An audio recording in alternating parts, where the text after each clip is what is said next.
Terima kasih rakan penyampai di Angkasa Puri. Assalamualaikum dan salam sejahtera. Johor bakal memperkenalkan Pelan Strategi Koperasi Negeri Johor 2017-2021 bulan hadapan.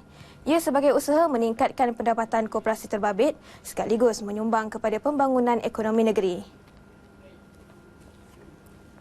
Pengerusi Jawatan Kuasa Pertanian dan Industri Asas Tani, Pembangunan Usahawan dan Koperasi Negeri Ismail Muhammad berkata, melalui pelan tersebut akan menumpukan beberapa fokus, antaranya perolehan mereka khususnya kepada koperasi mikro serta perkhidmatan koperasi kepada ahli.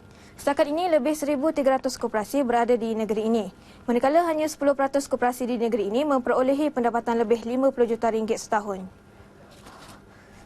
Dalam pelan strategi ini kita lihat bila kita dapat memajukan koperasi, sekurang-kurangnya kita sebenarnya telah membantu meningkatkan ekonomi dalam negeri Johor. Ramai yang dapat berpeluang. Bila sesuatu koperasi itu berjaya, sekurang-kurangnya kita dapat meningkatkan pendapatan masyarakat, khususnya ahli-ahli koperasi berkenaan. Pelan Strategi Koperasi Negeri Johor 2017-2021 juga dibangunkan hasil kerjasama beberapa agensi, antaranya Suruhanjaya Koperasi Malaysia, Perbadanan Usahawan Johor, pihak berkuasa tempatan dan badan bukan kerajaan NGO. Jelasnya lagi, melalui pelan strategi ini, pelbagai inisiatif akan dilakukan, antaranya latihan khidmat nasihat dan bantuan keusahawanan agar koperasi terbabit terus berkembang beraya saing dengan koperasi besar di negara ini.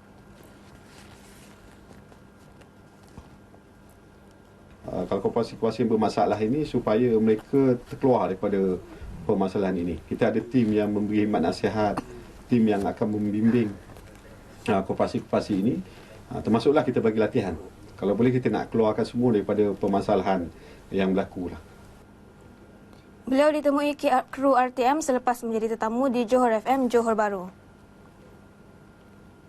Bagi menarik lebih ramai pelancong ke Taman Laut Sultan Iskandar, khusus di Pusat Informasi Jabatan Taman Laut di Pulau Tinggi Mersing, Jabatan Taman Laut Negeri bakal menaik taraf pusat tersebut dengan membina jeti baru Pulau Tinggi serta menaik taraf Pusat Konservasi Penyu. Pengarah Jabatan Taman Laut Negeri Johor, Muhammad Nizam Ismail berkata, jeti sepanjang 150 meter itu akan diberi nafas baharu dengan lebih kukuh selepas kayu yang digunakan ketika ini sudah berusia. Jeti tersebut akan menjadi ikonik apabila reka bentuk jeti itu akan diterapkan dengan nilai-nilai yang terdapat pada Masjid Sultan Abu Bakar, Johor Bahru. Ia sekaligus akan menjadi salah satu tarikan pelancong ke pulau tersebut amnya. Jeti yang pada tahun 2018 ni, jeti itu adalah sepanjang 150 meter. Di mana jeti ini adalah satu reka bentuk yang mencirikan Johor, kemegahan seni bina negeri Johor, terutamanya seni bina Masjid Sultan Abu Bakar.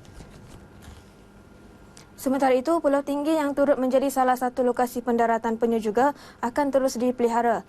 Ia menerusi menaik taraf Pusat Konservasi Penyu di Pusat Informasi JTLM Pulau Tinggi. Setakat ini, lebih 8,000 biji telur penyu telah dieramkan di tapak penetasan di Pusat Konservasi itu sejak tahun lalu. Bagi pembangunan pusat hatchery penyu yang baru, di mana ia lebih sistematik penggunaannya dan juga kita ada pusat eraman mengikut kepada standard yang sedia ada, dan ini merupakan satu kesinambungan kepada penyelidikan yang akan dilakukan di pusat hatchery penyu di pusat Pulau Tinggi. Kerja-kerja pembinaan projek tersebut akan bermula pada tahun 2018 dan dijangka siap pada tahun 2020. Ia membabitkan kos sebanyak RM8.4 juta menerusi peruntukan rancangan Malaysia ke-11. Laporan itu mengakhiri sumbangan berita dari Johor untuk N5 hari ini. Kita kembali semula ke Angkasa Puri untuk berita seterusnya.